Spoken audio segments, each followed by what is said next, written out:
ጸጋናይ አምላኽ አሉ ምሳና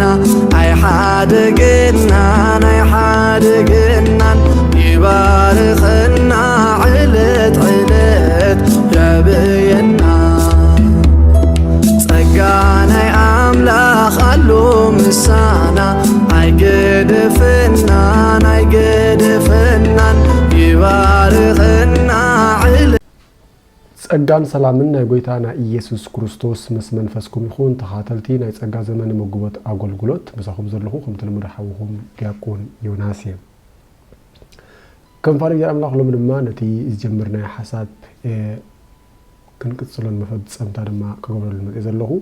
አምላኽና እግዚአብሔር በሰላም ጀሚሩና አሎ በሰላም ድማ ስለፈጽመና ክብርን ምስጋናን አምልኾን እና አምላኽና ይኹን ነዛ ቪዲዮ እዚኣ እትከታተሉ ዘለኹም ሰባት ነዚ ቪዲዮ ላይክ ብምግባር ክትጅምርዎ ሰብስክራይብ ዘይገበርኩም ድማ ሰብስክራይብ ክትገብሩ ከምኡውን ሸር እናገበርኩም ከዓ ናብ ብዙሕ መታን ንኽበፅሕ ናይዚ ኣገልግሎት እዚ ተኻፈልቲ ክትኮኑ በትሕትና ይምሕፀን ጀሚርና ዝነበርና ሓሳብ እምበኣር እንታይ ዝብል እዩ ሰብ ኣሚኑ ድዩ ዝድሕን ወይስ ድሕን እዩ ዝኣምን ዝብል ሓሳብ ኢና ኣልዒልና ነርና ማለት እዩ ምናልባት ናይዚ ትምህርቲ እዚ ተኸተልቲ ሰባት ወይ ድማ ናይዚ ትምህርቲ እዚ ከም ዶክትሪን ዝሓዝዎ ሰባት ሰብ ድሕን እዩ ዝኣምን ወይ ድማ ህይወት ረኺቡ እዩ ንክርስቶስ ዝኣምን ዝብል ሓሳብ ከም ዘሎም ክርድእ ፈትና ነርና ምናልባት እዚ ኣስተምህሮ እዚ ብጣዕሚ ጽዩፉን ፍንፍኑን ብናይ መጽሓፍ ቅዱሳዊ መልክዕ ንዓይ ብዝተረዳእኒ መልክዕ አንጻር ጸጋ እግዚአብሔር አምላኽ ዝጋፈጥ ወይ ድማ አንጻር ናይ እግዚአብሔር ባህሪ ዝኸይድ ሓደገና ዝኾነ ትምህርቲ ምዃኑ ኩላትና ልብ ክንብል ይግባእ እዞም ሰባት እዚኣቶም ወይ ድማ ናይዚ ትምህርቲ ሓሳብ እንታይ ዝብል ትራእየልና ብበደልናን ብኃጢአትናን ሞታት ስለ ዝነበርና ህይወት ክንረክብ ኣለና ስለዚህ ህይወት ረኺብና ስለስተሳእና ኢና በእግዚአብሔር አሚንና ዝብል ሓሳብ ይዘሉ መጽሐፍ ግን እንታይ ይብል እዩ መጽሐፍ ግን እንታይ ዝብል ብፍላይ ጳውሎስ ናይ አሕዛብ ሐዋርያ ጳውሎስ ምዃኑ በአይትዘንግዕ ብዙሓት ሰባት ናይ ጳውሎስ መጽሐፍቲ ዝጸልእዎ ስለምንታይ እዩ ترى تباهيلو ناي بوزحان منافقان ودما ناي بوزح سحتت تمرتي ملسي زهب ጳውሎስ ስለዝኾነ ንብዙሓት ንመጽሐፍ ቅዱስ ከእምፁ ንመጽሐፍ ቅዱስ ከረግፁ ዝተላዓሉ ሰባት አፎም ዘዕፁ ጳውሎስ እዩ ስለዚህ እዚ ናይ ካልቪኒዝም አስተምሮ ምናልባት ኣብ ናይ መንግስቱ ወንጌል ከይና ሆሪዮ ከለና ቁሩብ ኮንፊስ ገበረና ይኸል ይኸውን ኣብ ናይ ጳውሎስ መጽና ግን ጽሩይን نعنا لبس فيه كم سب بريا خوينا المصحف قدس من باب راح يزلنا المصحف قدس أبتحت منفس قدس كوينكا من باب يزللي سلازي نايزت مرتي تخطلت سبات موتات نيرنا اينا موتات سلازي نبرنا دما نقدم هيوت كنركبها لنا سلازي هيوت سلازي رخبنا اينا بأجزي أبيهر آمنا زبل حساب الله بيننا أما مصحفك أنت إزبل ياو مصحف يكون مراحنا مصحف أنت إزبل مثل نبل ጳውሎስ ድማ ናይዞም ሰባት እዚኣቶም ሓሳብ ተቃራኒ ዝኾነ ነግርና ኣሎ ንሶም ስለ ውሉድ ዝኾንና ኢና አሚንና ስለ ዝዳሓና ኢና አሚንና ህይወት ስለ ዝረኸብና ኢና አሚንና ይሉናሉ ነገሩ ግን ናይ ቃላት ቅደም ተኸተል በጣም ጥንቁቀት እንኮን ይግባና ኣብ ናይ ቃላት ቅደም ተኸተል እቲ ፕሪንሲፕል ጳውሎስ አቀሚጡልና አለ ማለት እስኪና መጽሐፍ ቅዱስ ነኸይሞ ጳውሎስ ከአንተ ከምዝብል ንስማዓዮ ቆላሲስ ምዕራፍ 2:12 ከምዝብል በጥምቀት ምስኡ ተቀበርኩም يبل بتمكت مسو تقبركم بحيل اتكاموتات زتنسو أملاخ بمئمانكم دما مسو تنساكم بحيل اتكاموتات زتنسو أملاخ بمئمانكم دما مسو تنساكم ريغارو تاي قدم امسيل كاب اولس انتاي نقدم امسيو امنت انتاي كسعيبو متنسا اولوس كمزوم ناي سبات حساب تازخون انتاي كم نيرو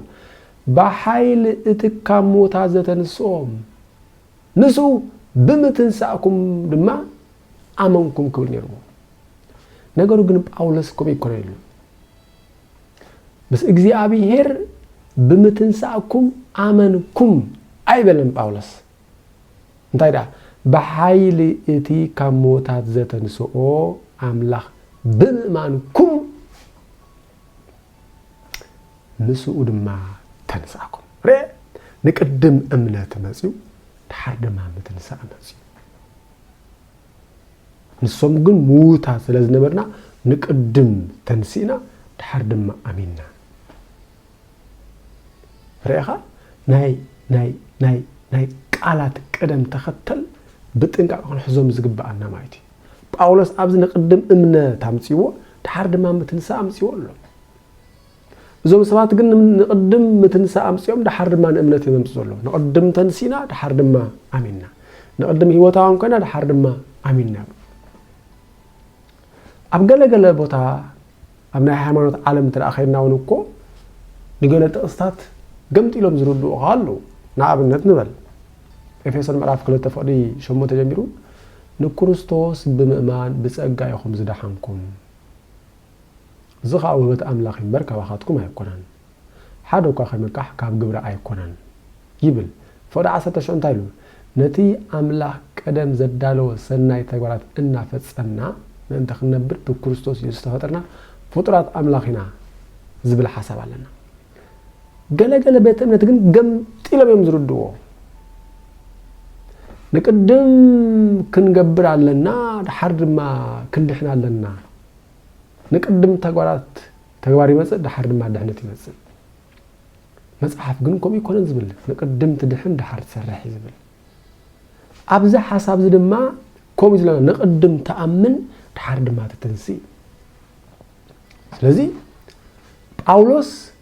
نسب قلاسي تايزلو بمئمانكم مسؤ تنساكم دا أبلمبر مسؤ بمتنساكم آمنكم أيبلا سلازي حدث مس آمنة مس كريستوس تايخون وأنسانا وأنبرنا مثله بسمات بإيسوس كريستوس حكي مس كريستوس أتنسانا بكريستوس جردما أبسمات مس كريستوس أقمتنا ما أس مس آمنا مالتي سبيع من مس كريستوس دما هيوتي كافل كي آمنة انت دا هيوت تخافلو نامن هيوتي تخافلي هو كل سبكو حاطي إلينا أبزكم منهم كركر يلن أبز منهم ذكر نطبي يلن كل سب بدالي كل آري وكل آلو آلبو زي جبران سنيات آلبو وإي أحد وحكي ጳውሎስ ምዕራፍ 3 ተካፈለ 10 ዘሎ ካብ መዝሙር ዳዊት አምሲዩ ኩሎም አለው ኩሎም ድማ ሰሓቱ ሓደ እኳ ሰናይ ዝገብር የለን ሓደ እኳ የልቦን ይልናይ እወ ኩሉ ወዲቅ እዩ እስመ ኩሎም አበሱ ወጀገይ ወሃደ ጉስባት እግዚአብሔር ኩሎም በደሉ ኩሎም ድማ ሓጡ ካብ ክብር አምላክ ድማ ረሓቁ ኻይልናሎ አፈዲ ኢሳን ሰለስተን ከይና ሓቀይ እዚ ማለት ግን ንእግዚአብሔር ዝደሊ ልቢ የብሎምን ማለት ግን አይኮንም እዚ ማለት ግን ነፃ ፈቃድ የብሎምን ማለት ግን አይኮንም ኩሎም በድለም ኩሎም ኃጢአት ማለት ግን ዘመዛዝን የብሎምን ማለት አይኮንም ሰብኮ ክብሪቱም ሰባት ስማ እስከሐተካ نكبر سبع بأرعانا وبأمثالنا إنه إجزابير بملكنا بمثلنا سب نفتر قبل كل انتهى مالتي إجزابير نعخاري يمثل مسيرك ካብትና እግዚአብሔር መልክዓ ሓደ እኮ ናፃ ፍቃድ ዝበሃል ኣሎ ናፃ ፍቃድ እወ ሰባት ምስ በደሉ ኣብ መንጎ እግዚአብሔርን ኣብ መንጎ ሰባትን ሓደ ነይሩ እንታይ ዝበሃል ሓጢያት ዝበሃል መጽሓፍ ከም ዜና ትንቢት ኢሳይያስ ሓቀይ 59 ኣቢሉ ኣብ መንጎናን ኣብ መንጎ ደቂ ሰባትን ኣብ መንጎ እግዚአብሔርን ሓጢያት ዝበሃል ጋሪዱና ነይሩ ነገሩ ግን ናፃ ፍቃድ ዝበሃል ግን ኣይጠፍእን ንእግዚአብሔር ደይሰምዕ ክሳብ ምዃን ግን ኣይኮን ኣዳም ወዲቁ ደቂ ሰባት ወዲቆም ንሕና ኣሕዛብ ኢና ምሽ በበደለኩም በሓጢያትኩም ምውታት ነበርኩም ምሽ ተባሂለና ግን ካብ ኣሕዛብ ከዓ ኮነ ኣምላኽ ዝደልዩን ኣምላኽ ዘገልግሉን ሰባት እኮ ነይሮም እዮም ብዙሓት ካብ ምጥቃስ ተሪብና ሓደ ሰብኣይ እስክንሪአና ኣብነት ቀርኔሎስ ዝበሃል ሰብኣይ ቀርኔሎስ ኣሕዛብ እዩ ኢጣልያዊ እዩ ዝነበረ እቲ ዘመን ተሓቀ ግን መጽሐፍ ስለ ቀርኔሎስ ታይብል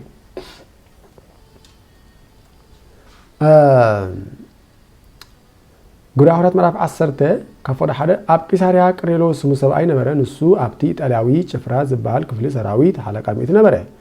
ንሱ ምስ ኩሎም ስድራ ቤቱ ንኣምላኽ ዘምልኽ መንፈሳዊ ሰብ ሉክ ኣሕዛብ ይምበኣር ሰብዚ ንሱ ምስ ኩሎም ስድራ ቤቱ ንኣምላኽ ዘምልኽ መንፈሳዊ ሰብ ንህዝቢ እውን ብዙሕ ምጽዋት ዘውትር ኩሉ ሰዓ ከዓ ንኣምላኽ ዝልምን ነበረ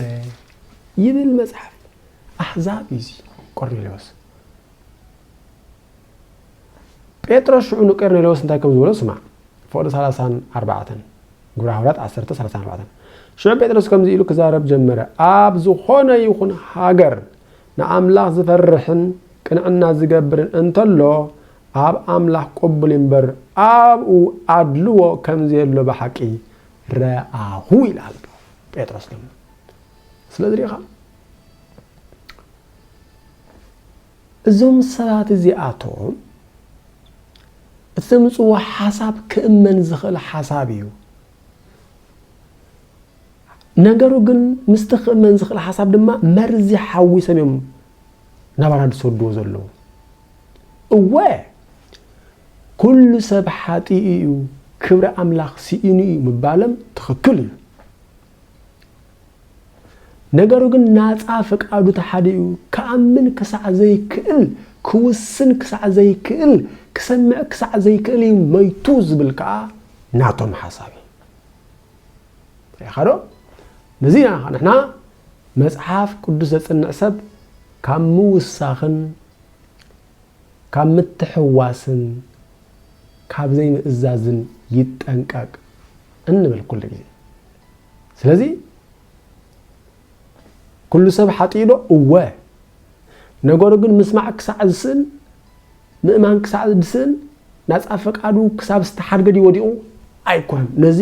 ከምኡ ዝብል ጥቕሲ የብሉ ኣይንረክብና ሰብ ከኣምን ክሳዕ ዘይክእል እዩ ክሰምዕ ክሳዕ ዘይክእል እዩ ወዲቑ ዝብል ጥቕሲ ግን ኣይንረክብና ኣብ ጥቕሲ ዘይብሉ ከና እንተ ደኣ ወንጌል ንሰብኽ ኮይና ድማ ንሕቶ ምላሽ ንኽንህብ ክንስገር ኢና ማለት እዩ ስለዚ ወንጌል ጽፉፍ ብዙሕ ዝተሓላለኸ ኣይኮነን ሓደ ሰብ ወንጌል ይስበኾ ነቲ ዝተሰብከ ወንጌል ድማ ይሰምዖ ምስ ሰምዐ ድማ ኣሜንን እወን ኢሉ ዳኣ ተቐቢልዎ ይድሕር ማለት እዩ ስለዚ ሪኢኹም ኣለኹም ንሕና ስለ ዝኣመንና ዳኣልና ዝድሓና እምበር ስለ ዝድሓና ኣይኮንናን ዝኣመንና ጳውሎስ እውን እኳ ኣብ ቀዳማይ ጢሞቴዎስ ሓደ ቃል ተዛሪቡና ኣሎ ቀዳማይ ጢሞቴዎስ ምዕራፍ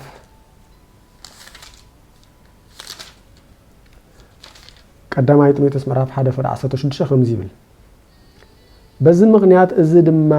እየ ኣነ ምሕረት ዝረኸብኩ ማለት ክርስቶስ ኢየሱስ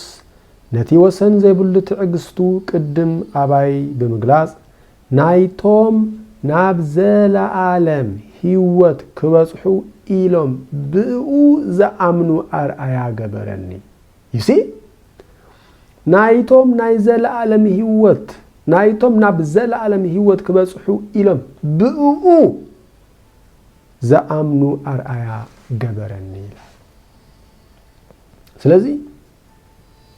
ሰብ ዝድሕን ብምእማን እዩ ሰብ ዘለዓለማዊ ህይወት ዝረክብ ብምእማን እዩ ሰብ ዝውለድ ብምእማን እዩ ነዚና ክንጥንቀቀሉ ዘለና ማለት እዩ ጳውሎስ ነቶም ንስኻትኩም በደልኩም ብሓጢአትኩም ሙታት ነበርኩም ዝበሎም ኤፌሶን እንታይ ኢልዎም ኣብ ምዕራፍ 1 ንስኻትኩም ውን ነቲ ናይ መድሓንኩም ወንጌል ዝኾነ ቃል ሓቂ ምስ ሰማዕኩም ብኡ ድማ ምስ ኣመንኩም በቲ ዘተስፋ መንፈስ ቅዱስ ሓቲሙ ናቱ ገበረኩም ኢሉ ሪኻ ቅደም ተኸተሉ ነቲ ናይ መድሓንኩም ዝኾነ ቃል ሓቂ ወንጌል ምስ ሰማዕኩም ሓደ ሰሚዖም ከንታይ ገይሮም ብኡ ድማ ምስ ኣመንኩም ክልተ በቲ ዘተስፋ መንፈስ ቅዱስ ሓቲሙ ናቱ ገበረኩም ሰለስተ ሰሚዖም ኣሚኖም ተሓቲሞም እዞም ናይ ድሕና እዞም ናይ ካልቪኒዝም ኣስተምሮ ግን ተሓቲሞም ኣሚኖም ሰሚዖም እዮም ዝብሉና ዘሎ ግልባጥ ማለት እዩ ገላትያ ምዕራፍ 3 ፍቅዲ 2 እኮ እንታይ ይብል ካባኻትኩም ሓንቲ ነገር ክፈልጥ ደሊ ኣለኹ ሕጊ ብምፍጻም ዲኹም ወይስ ነቲ ድሰማዕኩም ብስራት ብምእማን ኢኹም መንፈስ ቅዱስ ተቀበልኩም ካኢሎም ሪኢኻ ሕጊ ብምፍጻም ዶ ወይስ ነቲ ዝሰማዕኩሞ ብስራት ብምእማን ኢኹም መንፈስ ቅዱስ ተቀበልኩም ሪኢኻ ልክዕቲ ኣብ ኤፌሶን ዘሎ ይምፅውሎ ብስራት ሰሚዖም ነቲ ዝሰምዑ ብስራት ድማ ኣሜን ኢሎም ካብኡ መንፈስ ቅዱስ ተቀበሎም ሓንቲ ጥቕሲ ድማ ክውስኸካ ሮሜ ምዕራፍ 10 ኸፈዲ 14 ግና ኸነቲ ብኡ ዘይኣመኑ ከመይ ኢሎም ክፅውዕዎ እዮም ብዛዕባኡ ከይሰምዑኸ ከመይ ገይሮም ብኡ ከኣምኑ ብዘይሰባኸኸ ከመይ ገይሮም ክሰምዑ ከመይ ኣእጋር እቶም ሰናይ ዜና ዘበስሩ ክንደይ ጽቡቕ እዩ ዝብል ጽሑፍ ዘሎ ሰበኽቲ እንተዘይተላኢኾም ከመይ ገይሮም ክሰምዑ እዮም ግና ከምቲ እስያስ ጎይታ ንምስክርታት ምን ኣምኖ ዝበሎ ኩላቶም ንወንጌል ኣይተቐበሉን እምበኣርሲ እምነት ካብ ምስማዕ እያ እታ ትስማዕ ቃል ክርስቶስ እያ ይላል ስለዚ እምነት ካብ ምስማዕ እዩ ስለዚ ሰብ ክሰማዕ ኣሎ ኣብዚ ናይ ሮሜ ቅደም ተኸተል እንታይ ኣሎ እግዚአብሔር ይልእኽ እቲ ዝተላእኸ ሰብ ድማ ወንጌል ይሰብኽ እቶም ዝተሰብኩ ድማ ነቲ ዝተሰብኹ ወንጌል ይሰምዑ ምስ ሰምዑ ድማ እንታይ ይኾኑ ይድሕኑ ማለት ወይ ምስ ሰምዑ ከዓ ይኣምኑ ምስ ኣመኑ ከዓ ይድሕኑ እዚ እቲ ቅደም ተኸተል ናይ ወንጌል ማለት እዩ እንተደይ ኮይኑ ግን ኣሚንና ኣማን ነው ድሕና ኢና ኣሚንና ህይወት ረኺብና ኢና ኣሚንና ዝብል ሓሳብ ግን ብጣዕሚ ሓደገኛ እዩ ምናልባት ሓደ ሓወይ እውን ኣብታ ቀዳመይቲ ቪድዮ ሰደድክዋ ኦኬ ጽቡቕ ሓሳቢ ነገሩ ግን እቲ ኣሕዛብ ዝኾነ ሰብ ነቲ ዝተሰብከ ወንጌል ኣሜንን እወን ዘብሎ መን እዩ ኢሉ ሕታሒት ነይሩ ንእግሪ መገድኻ በዚ ትርኣት ሰማሓሊ ካብሮ ሓወይ መን እዩ ዘብል ምንም ነገር የበልካን ኣይትጨናነቅ እምነቱ እዩ ኣብ ውሽጡ ኮይኑ መንፈስ ቅዱስ እንተዳ እዎ ቢልዎ እዚ ካሊእ እዩ ስብከቱ ናይ አይደልን ማለት እዩ ኦሬዲ ስለስተሓረየ እግዚአብሔር እኮ አቀባቃብ አይኮነን ምሳና ንጻወት ምናልባት ስለዚ ተመረጽኦም ወንጌል ሰሚዖም ትርአ ንምልኮይና ንምንታይ ወንጌል ምስባኽ አድልና ንምንታይ ወንጌል ይስበኻሉ ኣብዚ ብዙሕ ህዝብ ድሰማዕ ኣለሞ ስልካ ስበኽ ዳ ተባሂሉ ጳውሎስ ኣይባህልን ይኹም ምናልባት ዝተመረጹ ጥራሕ እንተራ ዝድሕኑ ኮይኖም እቲ ንስኻ እትሰብኮ ዘለኻ ሰብ ምናልባት ጎይታ ንዕኡ ዘይሞተሉ ተኮይኑኸ ምክንያቱ እግዚአብሔር ኣምላኽ ንዝተወሰኑ ሊሚትድ አቶኖመንት ዝበሃል ሓቀም ሻብቲ ናይ ቱሊፕ ናይ ካልቪኒዝም ኣስተምሮ ሊሚትድ አቶኖመንት ውስን ቤዝወት ይሓቀይሱ እሞ እዛ ኣነ ድሰብኮ ዘለኹ ሰብ ካብቶም እግዚአብሔር ዘይመረጾም ካብቶም እግዚአብሔር ዘይሞተሉ ሰብ ተኮይኑ ኸዳ መን ይጻወት ዘሎ ሰባኻይ ይጻወት ዘሎ ለአኻይ እግዚአብሔር ድጻው ዘሎ ወይስ ተሰበኻይ ድጻው ዘሎ መን መጽሐፍ ግን ኮም ይኮነን ዝብል እዚ ትምህርት እዚ ብሎት ናይ እግዚአብሔር ጸጋ ዝጋርድ እዩ ቅዱስ ጳውሎስ ቀዳማይ ጢሞቴዎስ ምዕራፍ 2 እንታይ ከም ዝበለስክ ንመልከት ከም ዝብል ንሱ ኩሉ ሰብ ክድሕንን ናብ ፍልጠት ሓቂ ክመጽእ እዩ ዝፈቱ ኩሉ እትብል ኣድህበላ ኣምላኽ ሓደ እዩ እቲ ኣመንጎ ኣምላኽን ሰብን ዘሎ መተዓረቕ ድማ ሓደ እዩ ንሱ ከዓ እቲ ሰብ ዝኾነ ክርስቶስ ኢየሱስ እዩ ንሱ ኣብ ክንዲ ኩሉ ሰብ ገዛእ ርእሱ በጃ ኣሕሊፉ ሃበ እዚ ከዓ ግዚኡ ምስ በጽሐ ኣምላኽ ኩሉ ክድሕን ከም ዝደሊ ምስክር እዩ ይላል ስለዚ እግዚአብሔር ኣምላኽ ኣብ ዘለናይ ዘመን ኣብ ዝናይ ጸጋ ዘመን እትነ ኩሉ ሰብ ዘድሕን ጸጋ ኣምላኽ ተገሊጽለ እዩ ዝብል ስለዚ ኣስተውዕል ዝደሓንካ ኣሚንካ ኢኻ ድሕንካ እምበር ድሕንካ ይኮንከን ኣሚንካ እዩ መጽሓፍ ከም ይብለና ንያ ገንጽል ሃበይ ኢኹም ኢሉ أنا كوسبي خجاجة خليه بروح حوي بروح تحفتي أرد عن نطرح أبي يخم إلو سلز دحنكم يخم آمينكم زبل كلا سبات ناي ليدا يمسويم ليدا أنت هتجبرني رب بروحي أولوس كسبح كله كو ليدا تسن إلى أسمع عليها بزح كنا مسنا خلينا نأخذ أصل يجلو خير سلزي بتعمي خنتنك أول زلنا أستمرئ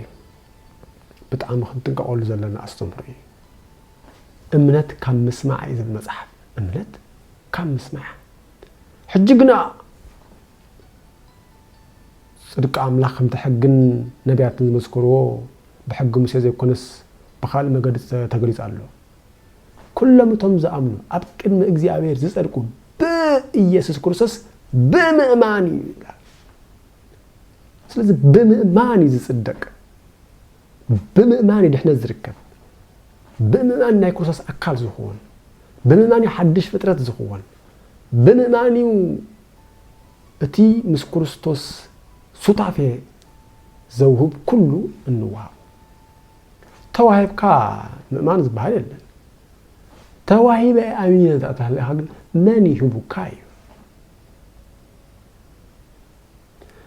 ጸጋን ሰላምን ናይ ጎይታና ኢየሱስ ክርስቶስ ምስ መንፈስኩም ይኹን በጎይታ በኢየሱስ ክርስቶስ ስም ዝተባረኽኩምን ዝተቀደስኩምን ኩኑ ሰላም